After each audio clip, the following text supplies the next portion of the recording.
Vamos lá. Beleza? Bom dia, boa tarde, boa noite, boa madrugada. Turma de processo do trabalho. Processo do trabalho, aula 18, certo? Dando continuidadezinha aí. Demos uma parada, né? Uma semana aí sem postar vídeo, mas essa semana vem, viu? É vídeo virado no cão agora que vai vir, viu? Vai vir vídeo amuado aí. Vamos embora. Assunto de hoje, continuidade da aula passada, provas parte 2, né? Provas no processo do trabalho, parte 2. E hoje a gente já começa com um assunto bem delicado, né? Que a gente vai chamar aqui de ônus de prova, né? Ônus de prova, que é um assuntozinho meio difícil para compreensão, né? Difícilzinho para compreensão, inclusive dos próprios advogados, dos magistrados. Eles acabam se atropelando aí com esse assuntozinho, né? Ou seja, o próprio operador de direito às vezes se atrapalha com o ônus probatório, com o ônus de prova na justiça do trabalho, no processo trabalhista. Tá? E o que é que vem a ser, Tiago, esse ônus de prova? O que é ônus de prova? Bom, gente, ônus de prova é o dever de provar. Tá? É o dever de provar, né? A gente não tem, as partes não têm direitos e deveres no processo. Um deles é o ônus, é o dever de provar, tá? É o dever de provar aí no processo. De quem é esse dever?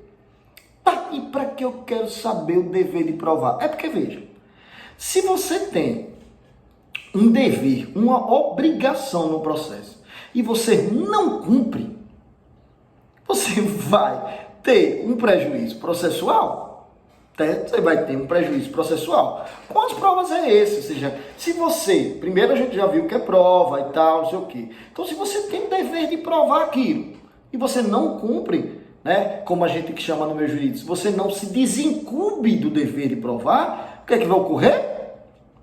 Perdeu, né? Se você não comprovou aquilo que você alegou, aquilo que era seu dever de provar, né? Aquilo ali vai ser, né? Vai ser de contra a sua tese, vai ser contrário àquilo que você alegou, tá? Ou seja, a parte contrária é que vai sair aí beneficiada, porque você não se desincumbiu do dever de provar, alegou, não provou, tá? Então é essa mais ou menos a função da prova no processo, tá? Então é essa aí a função da prova no processo. O processo é isso, é o dever de provar. O ônus probatório é isso, é o dever que a parte tem, né, de provar aí no processo.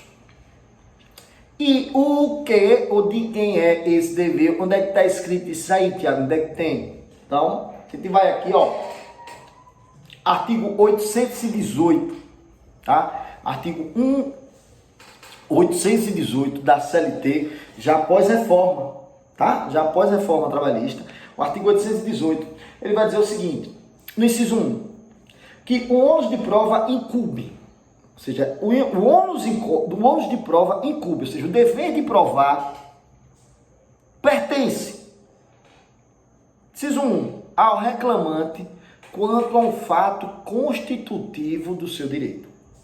Então ele diz, ó, o dever de provar pertence ao reclamante. Então o reclamante tem que provar um fato que constitui o seu direito.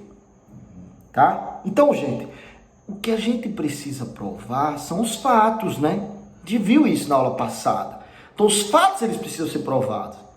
Então o fato que constitui o direito do autor é que precisa ser provado. Então, ao reclamante incumbe comprovar o fato constitutivo do seu direito, e isso é teoria dinâmica. É uma teoria chamada teoria dinâmica. Tá? Por quê? Porque esse ônus probatório pode passar para outra parte. Quando a gente estudou lá a contestação, já viu isso. A depender do que a outra parte alegue, ela pode atrair um ônus ou não. Ou não. Então, o que seria bem esse fato constitutivo do direito? O direito que a gente está falando aqui é o direito que o reclamante, autor da demanda, busca a reparação na Justiça do Trabalho.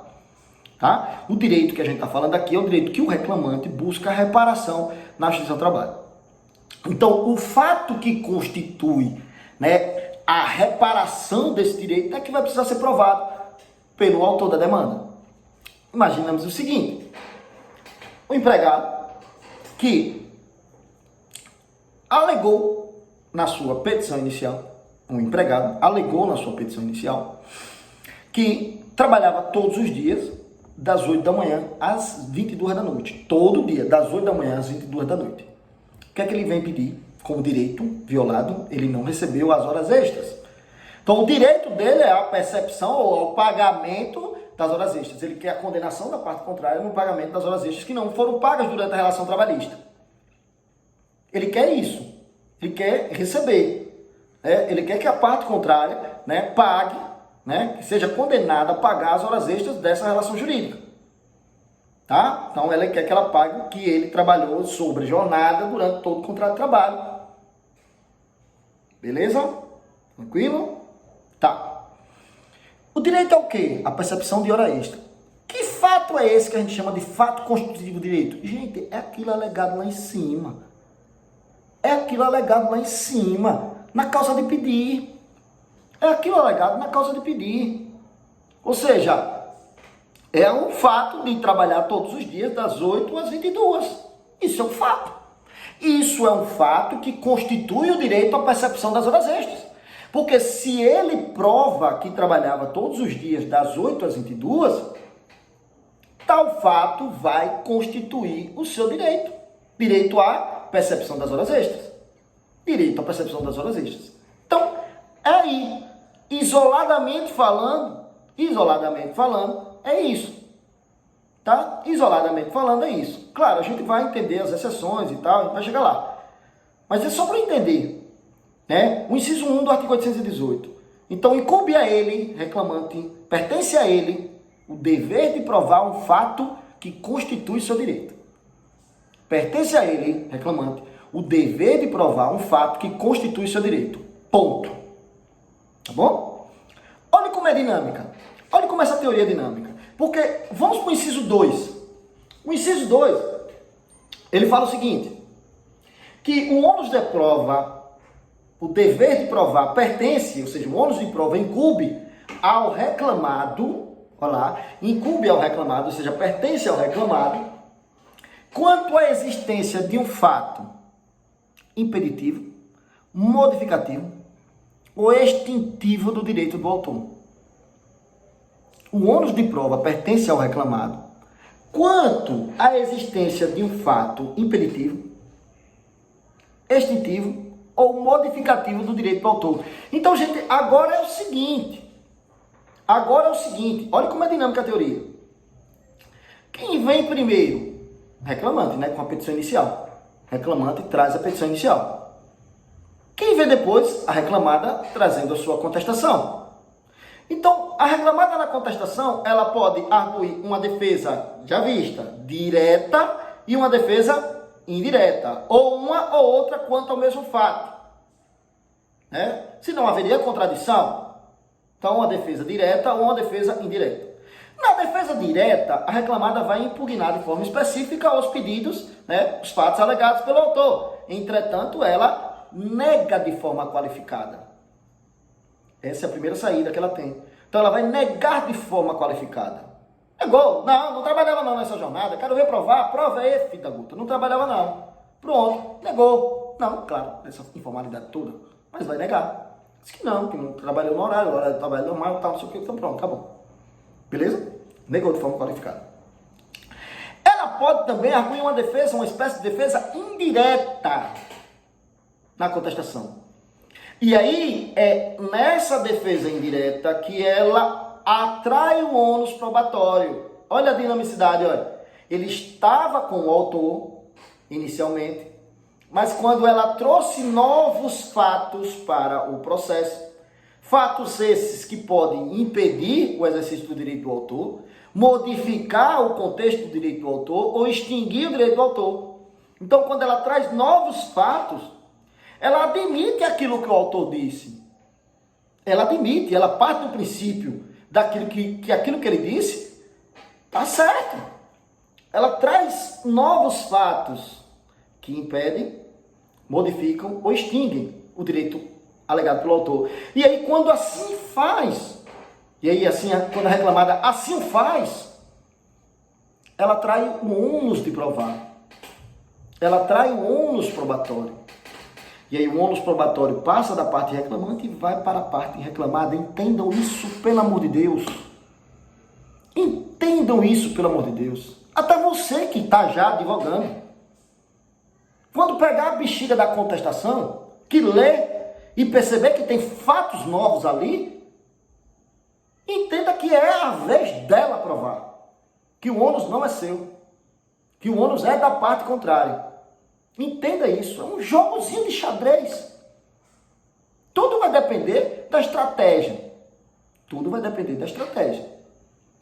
Então, no exemplo do empregado que trabalhava das 8 às 20, todos os dias, das 8 às 22, né? O empregado trabalhava das 8 às 22. Vamos supor que a reclamada adotou uma defesa indireta. A reclamada disse, olha, eu concordo, ele trabalhava assim nesse horário. Ele trabalhava nesse horário. Mas, ele era o gerente geral da minha empresa. Ele tem procuração por mim assinada. Ele lidava com tudo.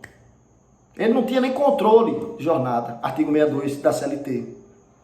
Esse fato é impeditivo à percepção das horas extras. Ter esse cargo de gerente geral. É impeditivo a percepção das horas extras. Então, mas é um fato que ninguém disse até então no processo. É um fato novo trazido por quem? Pela parte reclamada. Então, esse fato novo trazido pela parte reclamada vai lhe dar o quê? A obrigatoriedade de provar. Aí prove agora. Agora você que prova, que eu fazia gerente, que eu era gerente, tudo. É prova. O autor fica, olha, opa, se ele não provar, eu vou ganhar as horas extras. Então fica na espreita. Agora, se ele provar, eu vou perder. Certo? Então, fato impeditivo. Ou não. Ou a empresa faz o seguinte. Olha, o horário de trabalho era esse aí mesmo. Agora, todas as horas estão pagas. Está aqui, ó, contra-cheque, contra-cheque, contra-cheque, contra-cheque, recibo de pagamento, depósito bancário, está tudo aqui. Ó. O que é isso? É um fato extintivo do direito do autor. Alegado em contestação pela reclamada. Pagamento. Um fato extintivo do direito do autor, alegado em contestação pela reclamada, pagamento. O pagamento, por si só, desobriga a parte reclamada. Claro, ela trazendo a prova. Então, quando ela alega um fato extintivo, ela trai um ônus probatório. Ela vai provar. Ela vai provar. Né? Ou então a reclamada pode dizer o seguinte, sim, peraí, hora extra ele fazia, mas não era nessa quantidade não. Nem tinha habitualidade. Uma vez ou outra esporádico, nos 3 meses e tal, não sei o que, até fazia. Pronto, concordo. Fato modificativo. Um fato que modifica a versão trazida pela parte autora. Claro que ela vai suportar o ônus, mas ainda assim é ela que vai ter que provar. Extintivo, impeditivo, modificativo da reclamada. Prestem atenção na dinamicidade. Né? Então, entendam que existe uma ordem ali. Primeiro o reclamante contra um fato que constitui seu direito. Então você olha primeiro para a inicial. E aí você não vai olhar para a inicial pura e simplesmente e olhar para ela e dizer, olha, é isso, pronto. O autor vai provar. Não, você tem que olhar a conjuntura do processo e vai olhar a contestação.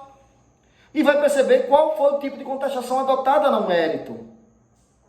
Vai entender qual foi o tipo de contestação adotada no mérito. Foi direto ou indireto. Ou seja, se fatos novos foram trazidos pela parte reclamada, impeditivos, modificativos ou extintivos, ela atraiu o ônus de provar. É ela reclamada que vai provar. Artigo 818, inciso 2. Tá? Então, é essa a regra geral sobre esse dinamismo na distribuição do ônus probatório. Tá? Sobre a distribuição do ônus probatório. Entretanto, gente, nem sempre é tão simples desse jeito. Nem sempre é tão simples desse jeito. Né? Porque, às vezes, a prova ou a desincumbência do ônus de prova pode ser tão difícil, né? Distribuindo tão fácil desse jeito, mas ela pode se tornar tão difícil para uma das partes, por não ter acesso aos documentos, por não ter acesso à juntada ou a prato dos documentos, que aí praticamente você vai impedir o acesso dessa parte da justiça. Porque ela não vai conseguir se desincumbir do ônus probatório. Quando que uma das partes teria mais facilidade para trazer aquela prova. Então, o parágrafo 1º do artigo 818, ele vai tratar do princípio da melhor aptidão para a prova na distribuição do ônus probatório. Parágrafo 1º do artigo 818, ele vai tratar do princípio da melhor aptidão para a prova, para se desincumbir ou para desincumbência do ônus probatório, tá? Para exercício do ônus. Então, quem das duas partes tiver melhor aptidão, o magistrado pode lhe exigir. Afinal de contas, lembre do princípio da imediação. É o magistrado que distribui o ônus, mas ele pode perceber que ali, no caso concreto, uma das partes tem melhor aptidão para trazer as provas. Tá? Então, se ela tem melhor aptidão, o magistrado pode exigir que essas provas sejam trazidas por essa parte. Tá? Pode lhe exigir que as provas sejam trazidas por essa parte. Vou dar 2 exemplos aqui. 2 exemplos básicos. O autor vem pedir, aí na justiça, o autor vem pedir a diferença de gratificação, tá? Para o recolhimento do FGTS, ou seja, o FGTS não estava sendo levando em consideração para a base de cálculo o valor da gratificação. Desde quando ele começou a ganhar essa gratificação, é como se essa gratificação não fosse calculada para o recolhimento do fundo de garantia. Estava menor. 5 anos de trabalho, ele vai precisar de quê? De todos os contra-cheques para o cálculo dessa gratificação e para fazer o cálculo do FGTS, para saber se tem ou não diferença. Quem tem esse documento? Ele? É difícil. Essa obrigatoriedade de acondicionamento do documento está com quem? Está com a empresa. Ele vai ter acesso? Não vai ter. Ele não vai ter acesso. Tá? Apesar de ter que provar um fato constitutivo do seu direito, ou seja, vai ter que provar, ele não tem acesso a esse documento. A empresa tem, nesse caso, melhor aptidão para a prova. Então, o magistrado pode inverter o ônus probatório e determinar que aquela outra parte que tem melhor aptidão para a prova junte a prova documental. A empresa junte toda a documentação. Tá? Então, isso pode ser feito, porque senão ele vai alegar por alegar. Mas nunca vai ter um direito reconhecido, porque não vai conseguir provar. E, com isso, você impede o exercício, né, do acesso à justiça, do acesso ao Poder Judiciário, do acesso à jurisdição. Tá? Então, em respeito a esse princípio, o juiz inverte o ônus probatório e quem tem melhor aptidão é que vai trazer a prova aos autos. É claro, o juiz também não pode, e tem isso aqui, tá? No parágrafo 3º, essa decisão do magistrado, ela não pode onerar por muito a parte contrária, tá? De sorte que ela não possa se desincumbir, ou que seja excessivamente difícil ou impossível o exercício do ônus. Então, tudo isso tem que ser visto com parcimônia, muita calma, né? E equilíbrio, respeito, contraditório e ampla defesa. A distribuição do ônus probatório pela melhor aptidão. Exemplo contrário. Vamos imaginar que a parte autora vem requerer o pagamento do salário família por cada dependente seu cadastrado. O empregador alega que nunca lhe foi entregue a certidão de nascimento dos filhos e que não teria como fazer o pagamento do salário família sem essa prova, sem descobre de nascimento, de quantos filhos e o que fosse. É difícil para o empregador se desincumbir disso, porque quem tem esse documento é o reclamante. Então o juiz ele pode inverter o ônus e determinar que o reclamante comprove a certidão e desde quando tem essa certidão de nascimento dos seus filhos. Tá? É ônus do empregador saber tal, mas pedir, né, ao reclamante que comprove, né, a certidão de nascimento dos filhos, que junte aí essa certidão.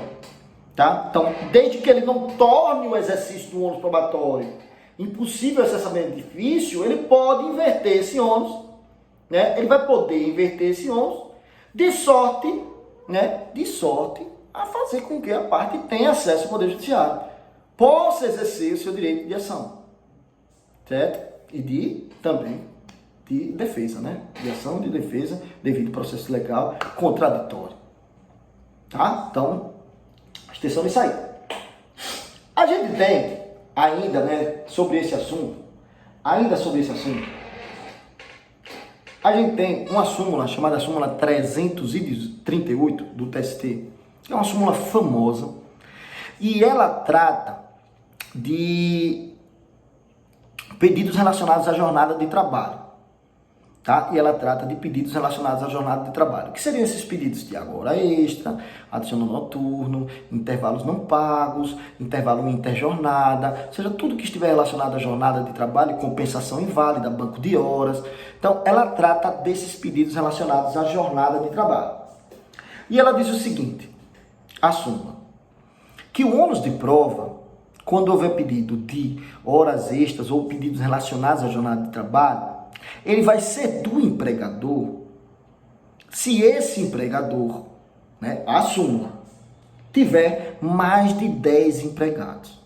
Se este empregador tiver mais de 10 empregados, a súmula diz que o ônus de prova é dele. Ou seja, que é ele quem tem que juntar os cartões de ponto, sob pena da jornada de trabalho descrita na petição inicial ser tida como verdadeira. Sob pena da jornada de trabalho descrita na petição inicial ser tida como verdadeira. Tá? É claro que essa presunção é uma presunção relativa, ou seja, mesmo que ele não traga o cartão de ponto, ele pode se desincumbir desse ônus com outros meios de prova. Né? É relativo. Né? Vai acreditar na jornada inicial, mas ele ainda pode, por meio de prova testemunhal, aí, ou outro documento que juntar, né, desconstituir-se ou se desincumbir desse ônus. Tá? Então não é absoluto que vai levar em consideração a jornada inicial, não. É uma presunção relativa. Tá? É uma presunção relativa. Veja bem, recapitulando. O empregador que detém acima de 10 empregados, né? O empregador que tiver mais de 10 empregados, segundo essa súmula 338, quando houver pedido de jornada, o relacionado à jornada, hora extra, dobras, intervalos e tal, pedidos na petição inicial, esse empregador tem um ônus probatório de juntar o cartão de ponto. Se ele não junta o cartão de ponto, tá? Se ele não junta, haverá uma presunção de veracidade, presunção essa relativa, presunção relativa de veracidade da jornada descrita na inicial, ou seja, aquilo que o empregado disse, né, na inicial a respeito da jornada de trabalho vai ser tido como verdadeiro. Tá bom? Por que isso, Tiago? Porque é o seguinte, o artigo 74 da CLT, ele diz que os empregadores que têm mais de 10 empregados, presta atenção, entendam primeiro, depois eu vou dizer o que foi que aconteceu com a reforma e a gente volta para essa súmula e instrumenta tudo. Então, o artigo 74 da CLT, ele diz que aqueles empregadores que detêm mais de 10 empregados têm uma obrigação trabalhista de quê? De manter um livro de ponto mecânico ou digitalizado ou eletrônico. Então, eles têm essa obrigação. Então, se eles têm essa obrigação, o que é que o TST entendeu? Não. Eles têm a obrigação de acondicionar o cartão de ponto. Então, é mais fácil para eles juntarem o cartão de ponto do que para a parte autora ter acesso a esse tipo de cartão de ponto. Então, ele aplicou a teoria da melhor aptidão para a prova nessa súmula. Ele aplicou a teoria da melhor aptidão para a prova nessa súmula. Tá? Então ele aplicou nessa súmula a teoria da melhor aptidão, já que a empresa tem a obrigação legal de juntar, de ter esse cartão de ponto, então é ela que vai ter que juntar. Beleza? Pronto. Esse foi a súmula. Reforma Trabalhista de 2017. De acordo com a Reforma Trabalhista de 2017, essa obrigatoriedade de acondicionamento de cartão de ponto, ela foi ampliada em determinadas empresas, ou seja, agora não é quando a empresa tem até 10 empregados, quando a empresa tem até 20. Então, a gente vai ter, sim, alteração, possivelmente, dessa súmula, é claro. Então, hoje, como é que eu devo interpretar essa súmula? As empresas que têm até 20 empregados, depois da reforma trabalhista, as empresas que têm até 20 empregados, elas não vão possuir obrigatoriedade, não vão ter obrigação de juntar cartão de ponto. Não tem. Então, se a empresa tem até 20 empregados, elas não precisam juntar o cartão de ponto. Elas não têm esse ônus. Agora, se ela tiver mais de 20, aí ela tem que juntar o cartão de ponto, sob pena da jornada descrita na petição inicial ser tida como verdadeira, claro. Mais uma vez, é uma presunção relativa, gente. Tá? Mais uma vez, é uma presunção relativa. Então, teve mais de 20 empregados hoje. Tá? Pegue a súmula e pode riscar aí no plano, bote 20, tire 10, bote 20. Então, teve mais de 20 empregados hoje. Há uma presunção de que o empregador ele tem essa obrigatoriedade de ter o cartão de ponto. Então, se ele tem a obrigatoriedade de ter o cartão de ponto, ele tem a obrigatoriedade de igual sorte de juntar. Por quê? Porque a melhor aptidão aí nesse caso é para ele que é a empresa. Então, ele que é a empresa tem mais facilidade do que o empregado de ter esse cartão de ponto. Não teve mais de 20 e aí, né, o empregado que se desincuba do seu ônus probatório, né, que vai ter que se desincumbir do ônus. Teve mais de 20 e aí não, é a empresa. Né? Então, aquela questão da defesa direta e indireta, teve menos de 20, eu acho melhor ir para a defesa direta. Né? Eu acho melhor, salvo se a defesa indireta tiver, né, contextualização, se tiver prova robusta e tal, é parte. Do contrário, não. Outro detalhe, não é qualquer cartão de ponto não. Tá? O inciso 3 dessa súmula, ele diz o seguinte, que se o cartão de ponto for aquela jornada inglesa, né, que é aquela britânica, chamada jornada britânica, que traz hora de início e hora de final, tudo igualzinho, porque o ser humano não é robô. O ser humano não é robô. Né? Nem todo mundo consegue todo dia chegar exatamente 8, sair 12, sair exatamente às 13 e voltar às 17 e sair às 17 do trabalho. Não tem certinho assim, sem variação de minuto. Então, a súmula diz, se o cartão de ponto juntado pela empresa trouxer jornada invariável, ou seja, trouxer uma jornada britânica, né, aí esse cartão de ponto não tem validade. Esse cartão de ponto não vai ter validade. Né? Aí, ainda assim, vai prevalecer a jornada da inicial. É claro, né, que é uma presunção, mais uma vez, relativa, a empresa pode se desincumbir com outros. Né? Então, cuidado com os cartões de ponto. Cuidado você, empregador, de dar aquele cartão de ponto para o empregado assinar o dia todo. Não vale. Não vale. É jornada invariável. É o mesmo que você não ter juntado cartão de ponto nenhum. É o mesmo que não ter juntado cartão de ponto nenhum. Por quê? Porque está descrevendo uma jornada fictícia que não existe. Que não existe. Então tem que ter a variaçãozinha aí. Tá? Ele tem que ter uma variação de minutos e tal. Todo mundo, ninguém consegue estar no mesmo dia, no mesmo horário, na mesma coisa. Então é como se fosse maquiada, feita para os outros verem. Não tem validade jurídica nenhuma. Esse cartão de ponto com jornada invariável é o que diz o inciso 3 da súmula 338 do TST. Certo? Então vai gerar uma presunção relativa. Claro, ele traz esse cartão de ponto, tal. A presunção é relativa, mas vai gerar. Né? Então aí o empregador vai ter que arrumar outro tipo de prova. Outro meio de prova. Porque o empregado está na dele ali. Opa, tô de boa. Aleguei, ele atraiu o ônus, não comprovou, é dele o ônus agora, tá? Então inverte esse ônus, claro, lembrando, gente, para as empresas que têm mais de 20 empregados. Beleza, tem menos de 20, né? Aí ela não tem essa obrigatoriedade de juntada de cartão de ponto, porque, como eu falei, depois da reforma trabalhista, elas também não têm mais a obrigatoriedade de ter o cartão de ponto. Tá? Depois da reforma, elas também não têm mais a obrigatoriedade de ter o cartão de ponto. Tá? Empresa de mais de 20. Menos de 20, aí sim, elas têm essa obrigatoriedade. Então, aula de hoje, quase 30 minutos só de ônus probatório, mas é difícil o assunto. Né? Então, vamos vendo bem devagarzinho, vamos assistindo bem devagarzinho, recapitulando, tá? Essa aulinha sobre ônus de prova. Tá? Tenta entender sobre ônus probatório e na próxima a gente já vai começar os meios de prova que são admitidos na Justiça do Trabalho, uma breve conversa e tal, não sei o que, e aí a gente termina o assunto prova. Mas o que tinha de importante a gente viu hoje, inversão do ônus de prova, melhor aptidão para a prova, tá? Súmula 338, agora alterada depois da reforma de 2017, né? Só quanto ao número de empregados. E lembre-se que essa presunção é relativa, não é absoluta. Tá? O empregador, mesmo não juntando o ponto, ele pode se desincumbir da sua obrigatoriedade por outro meio de prova. Beleza? Abraço e até mais.